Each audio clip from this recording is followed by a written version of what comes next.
look good, good morning, time to go.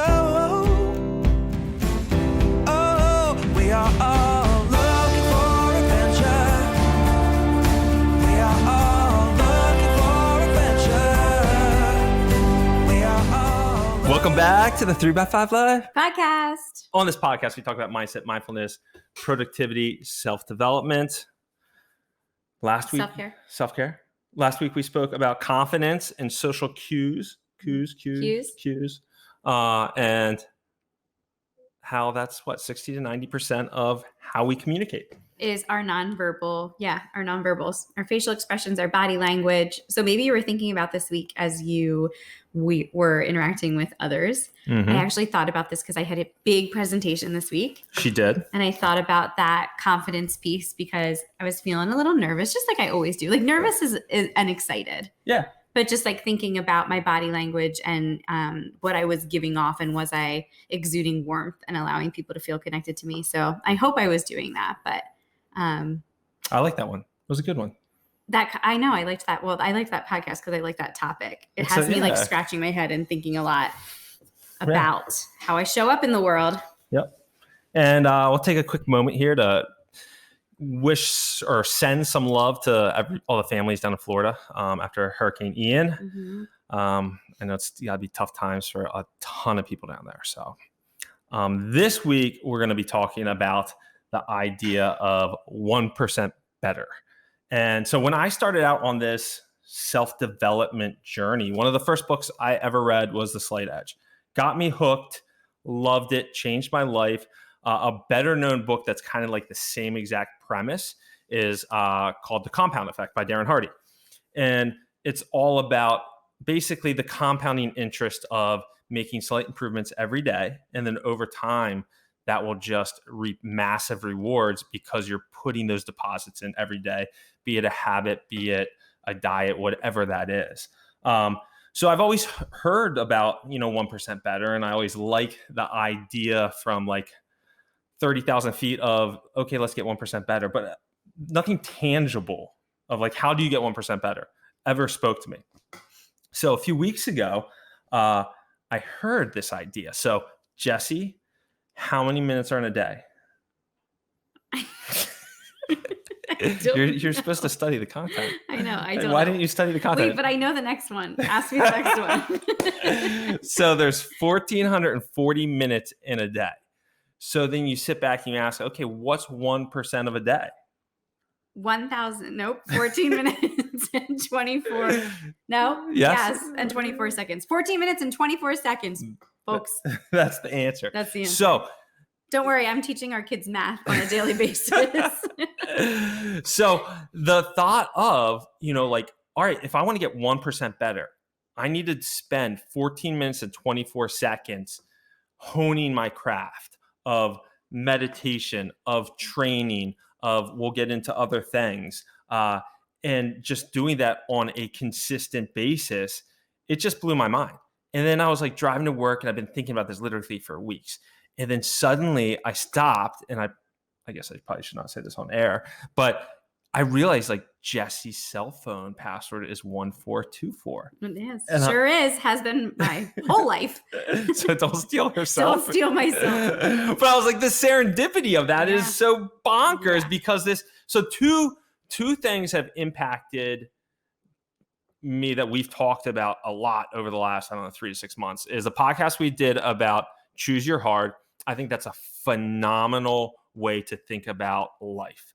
And then this has I just cannot shake this 14 minutes and 24 seconds every day doing it something for 1% to get yourself better in that area has just been sticking with me. I mean, you've been talking about the 1% concept, I think, since you've gone through your mindset training course, so it's been a while, but yeah, the 1424. So 14 is our lucky number. We love the number 24 too. We got married on the 4th. It's just been numbers that have stuck with us. And he called me and he was so excited to share with me the 1424 thing. But I've started to think about it too. And recognizing that, 1% isn't particularly notable. It's not something that you're probably even going to notice. But doing something for 14 minutes that's meaningful in the long run, those tiny improvements are going to make really, really huge impacts. And so when you're looking at the math, and I just embarrassed myself previously with the math content, but when you're thinking about if you were 1% better every day for a year, at the end of that year, you're going to end up 37% better by the time that you're done. And I think that 37% sounds like a huge increase for just doing something for 14 minutes daily. And if you compound that and continue that, it gets better and better, right? So 1% gains aggravated and compounded, for 3 years or 2 years or whatever it is. Even after 2 years, you would think it would be 74 times better. 4 times. Yep. Because it's 37 times better, right? But it's actually 1,400 times better. Yeah, which is just wild.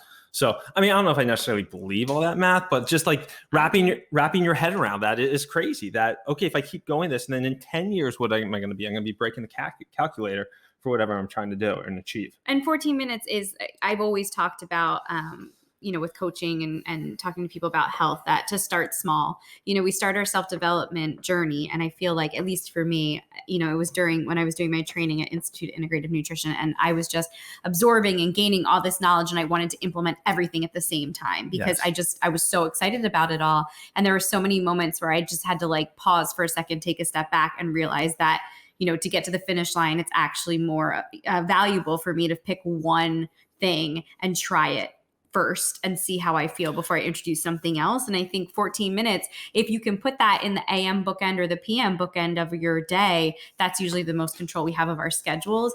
I think that is a number that you could really, really do and see a huge impact in the long run. Yeah. So that could be anything like meditation. Well, and you don't want to, so we get all excited about something new. Great. And like, you don't want to eat the elephant in one sitting or in one bite.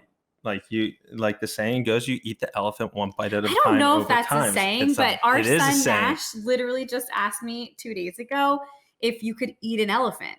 And I didn't have an answer. Sure you could. I mean, I said, I'm sure you can eat anything. I said, I think its skin would be a little bit tough, but if you really wanted to eat the elephant, I bet you probably could.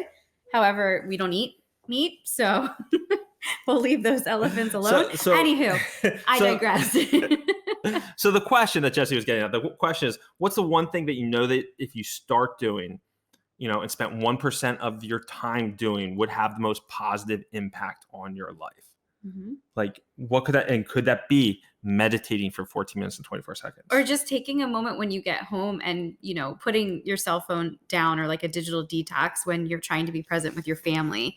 14 minutes could be huge with checking in with your kids, when they get through the door, of how their day was, or your spouse, and really being present and making eye contact. 100% present for that. Not just like digital detox, phone away, but like, all right, for the next 14 minutes, 24 seconds, I am be all in with my wife, completely focused on communicating with her. And that, compounding with just your relationship would be huge, right? Absolutely huge. Absolutely. Yeah.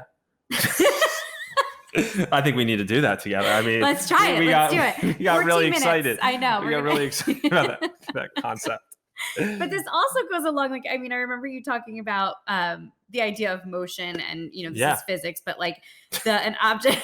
We're going from math to physics. Trouble. Listen, I was a biology major. I took a lot of math and physics classes in my day.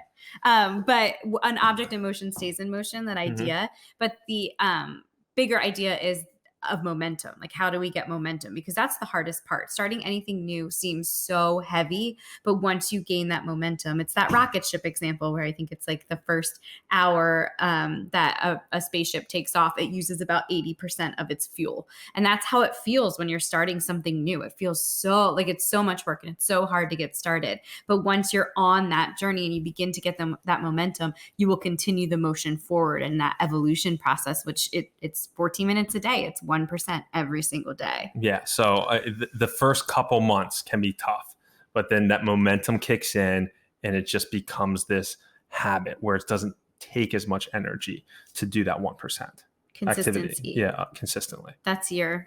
Consistency is your jam piece. It is. Try to make it at least. Yeah. I think you do a good job. Well, thanks, Jessie. So, this is one of those topics that just really hit me because we all want to start somewhere. We want to change some aspect of our life. And if you sit there and honestly say, I can't spend 1% of my day, which equates to 14 minutes and 24 seconds, working on this. Like, I want to write a book. Okay. Well, you know what? Every day, write for 14 minutes and 24 seconds. Whatever that is, I want to lose weight. Okay, go walk for 14 minutes and 24 seconds every single day. You know, and it's something that you can just grasp onto, and it just becomes this cornerstone habit that can just change so many different areas of your life. Yeah. So, and the thing too is like you can look at, okay, what can I change personally and professionally? Choose one activity, you know, or one habit. Then would you become 2% better in a year? No, you become 1% better at work and 1% better at home. Yeah, which would be 2%. or 28 minutes and 48 seconds of your day. Yes. I hope we didn't throw too many mathematical equations at you during this podcast, but if you can pick something that you can at least get that momentum rolling, remember it's going to be hard at first, but 14 minutes and 24 seconds, would love to hear what you're going to tap into and how you're going to evolve. Yeah, because remember, when you stop getting better, you start getting bitter. Yeah, wait, P.S. And it was like if you were to become 1% worse every day for a year, that equates to something like 0. Like you would literally go to 0. So don't do that, but think about the options of either getting better, staying stagnant, or getting worse. And I think getting better and moving that needle is the choice. Because you'll get bitter. All All right, guys. Take care. Until next week. See ya. Bye. We are all